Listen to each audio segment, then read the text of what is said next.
Salut Vincent. Salut Thomas. Alors Vincent, c'est Canab Discan, c'est ça? Canab Discan, c'est en breton. On a l'explication qui arrive dans la vidéo. Là on est sur une de tes parcelles. Ouais. Tu es sur 16 hectares cette année. 16 hectares de chanvre, Sativa Cannabis, Sativa L. Voilà, on parle... 16 hectares multipliés par entre 10 et 15 tonnes de CO2 captées dans l'atmosphère, ouais, pour faire des beaux produits. C'est ça. Alors souvent j'ai tendance à dire qu'il y a un double projet sur la commune. Et en effet, on peut aller un peu plus loin avec le fait de capter le CO2 pour la planète et puis pour l'environnement.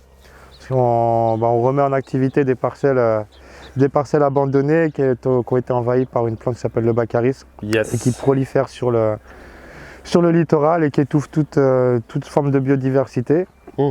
Et on a utilisé cet argument auprès de la commune pour dans un premier temps solliciter la réserve foncière, yes, ce qui leur permettait de ne plus défricher et de gaspiller de l'argent chaque année dans du défrichage, et de leur proposer vraiment une alternative de par le pouvoir couvrant du chanvre et qui évite la pousse des adventices durant la période estivale. Et de limiter, en tout cas, pas forcément d'arrêter, mais en tout cas limiter la prolifération de cette plante. Donc c'est de la bombe parce que tu leur rends un double ou triple service, c'est-à-dire que tu nettoies les sols en plus. On nettoie les sols. Le chanvre, on pourra y revenir dans une autre vidéo, mais c'est un énorme truc de nettoyage de sol. C'est ça. On est vraiment en bord de littoral, donc on peut aussi considérer qu'on récupère toutes les eaux usées, toutes les eaux usées de la ville là, qui pourraient descendre et aller se déverser dans la baie de Quiberon. Où il y a tous les élevages d'huîtres. Où il y a énormément d'élevage d'huîtres. Donc les mecs là-bas, ils peuvent être reconnaissants aussi parce qu'ils ont de l'eau beaucoup plus propre. Et ils sont très agréablement surpris et très contents de nous voir arriver avec une culture, génial, une culture en bio. Et puis, Alors écoute, c'est top. Alors les invasives en plus, c'est triple service pour la communauté du coin. Le climat, c'est top. Alors tu es parti sans rien, de zéro, aucun bagage ni expérience agricole. Ouais, il fallait, n'étant pas issu du milieu agricole, trouver une exploitation, trouver de la terre pour pouvoir commencer. Okay. Et comme j'aime bien que les choses ne traînent pas, je ne pouvais pas rester à attendre que les choses tombent du ciel. Et tu as réussi à te lancer, tu es sur 16 hectares aujourd'hui, sachant que tu n'as aucune terre aujourd'hui en propriété. Non, zéro terre en propriété. On est presque à 50-50 entre les mises à disposition de terre de la commune de Carnac, et ensuite des propriétaires terriens qu'on est allé voir à la suite de cette première saison, pour avoir la crédibilité du résultat, et que ce ne soit pas simplement quelqu'un qui vient et qui plante du chanvre, comme ça. Ok. Donc aujourd'hui, tu as une douzaine de références produits que tu maîtrises de A à Z, c'est-à-dire de la production par la transformation jusqu'à la vente. Ouais. Ça commence à bien se vendre. Ça commence à bien se vendre. Et tu es sur 3 magasins là déjà. Ouais, deux à Tours, un ici à Carnac. Ouais. Et là, on projette d'ouvrir entre Tours et ici le Grand Ouest. D'accord. Ouais. On verra jusqu'où. Enfin, on ne va pas monter une multinationale, mais voilà, une dizaine de magasins, ça suffira pour en tout cas, porter le projet pour le moment. Tu as quand même une ascension très rapide, avec des résultats de dingue. Ça fait beaucoup de choses de gérer en très peu de temps. Comment tu as fait comment t'expliques cette espèce de voilà. Je suis quelqu'un qui est rarement satisfait de ce qu'il fait. Et du coup, aujourd'hui, tu m'en parles aujourd'hui de ce qui a été fait depuis 1 an et demi. Des fois, j'ai ma compagne qui me dit « mais oh, stop, regarde un petit peu ce que tu as fait depuis 1 an et demi et sois content de ce qui se passe ». C'est pas fait exprès, Alors, le hasard, non, toujours pareil, je pense que le hasard n'existe pas ou la chance n'existe pas, on se la crée. Mais c'est le fait d'être toujours ouvert, rencontrer du monde, accueillant. Alors l'aspect raison, on va parler dans un instant. tu bosses beaucoup aussi. Oui, ça fait quand même plusieurs mois qu'on est presque sur du 7 jours sur 7. 7 jours sur 7, tôt le matin à souvent tard le soir. Alors c'est aussi parce que voilà, tu gères 3 magasins, la prod, les récoltes, tout le tralala, et vous êtes 2. C'est ça. J'ai commencé tout seul. Ouais. Je me suis quand même rendu compte au bout d'un moment que je risquais d'exploser en vol si je continuais comme ça. Donc j'ai la chance d'avoir trouvé un associé qui a bien voulu monter dans le train. Ouais. Ou dans le bateau vu qu'on est au bord de la mer et faire en sorte que ça coule pas trop rapidement. Ouais. Et c'est aussi cette complémentarité aujourd'hui qui fait que je peux continuer à avancer, à développer et va avoir quelqu'un derrière moi qui m'épaule énormément sur toute la partie gestion notamment. On avance vite mais parce que je suis accompagné aussi. Voilà. Tu as réussi à bien t'entourer. Voilà, les magasins, je ne suis pas en gestion dans les magasins, j'ai à chaque fois mis un associé, ouais. Donc j'ai pas d'employés. Okay. Ça évite aussi pas mal de tracas. Ouais. C'est des gens qui sont associés au projet et qui de fait sont vraiment impliqués et qui aussi comptent pas spécialement leurs heures mais qui sont motivés par ce qu'on fait, par le fait de mettre de la culture et puis de pouvoir maîtriser de tout de A à Z de la production jusqu'à la transformation et la commercialisation.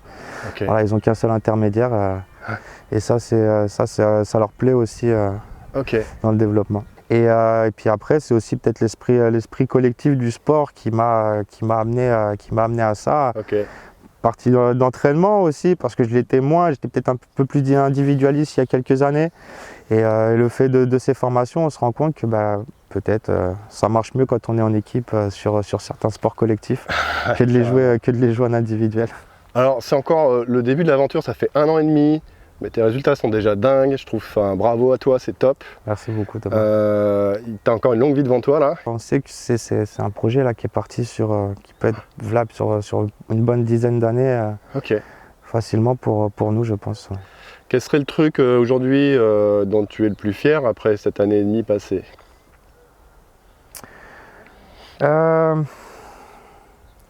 C'est d'intéresser les...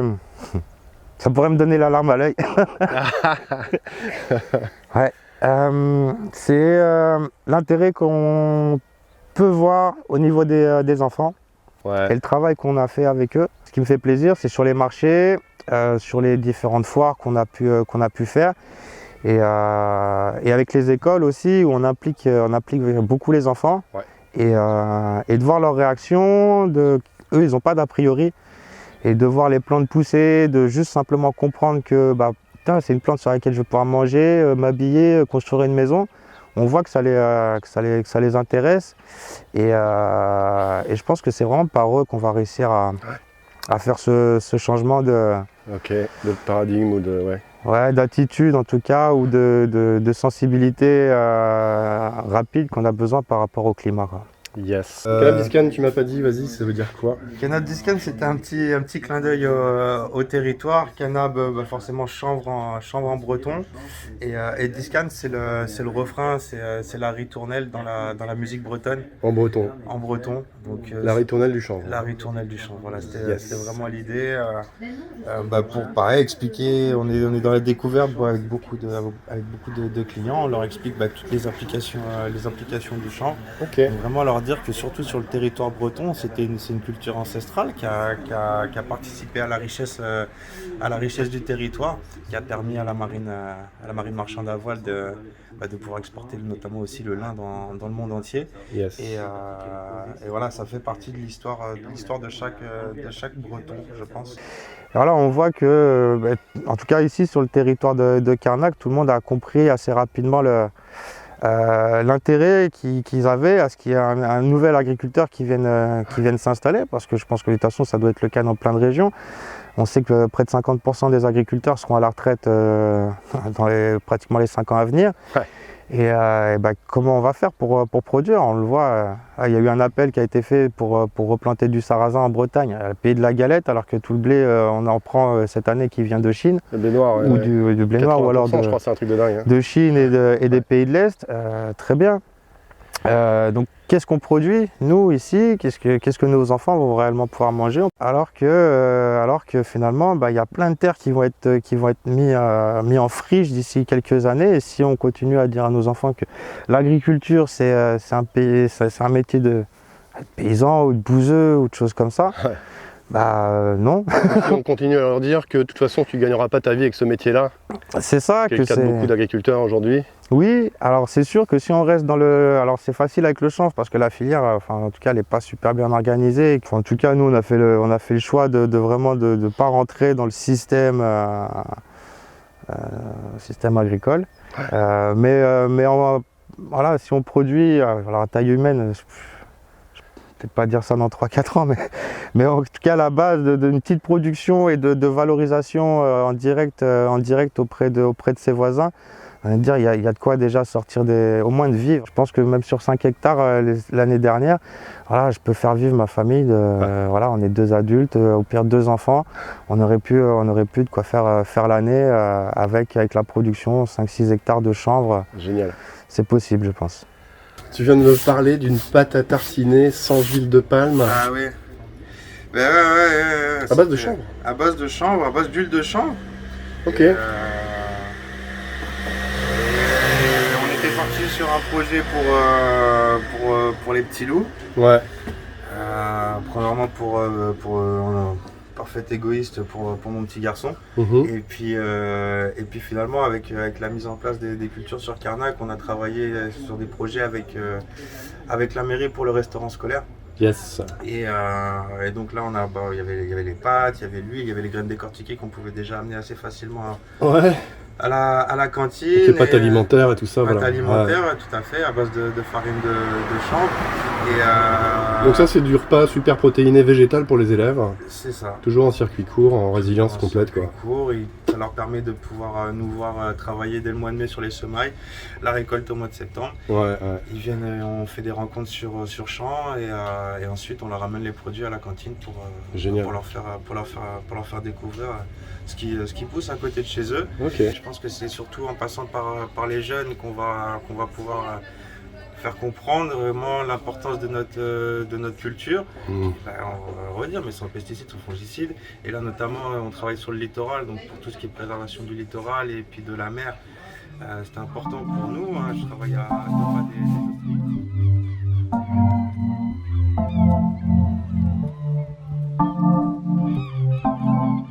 On va garder contact pour la suite, évidemment.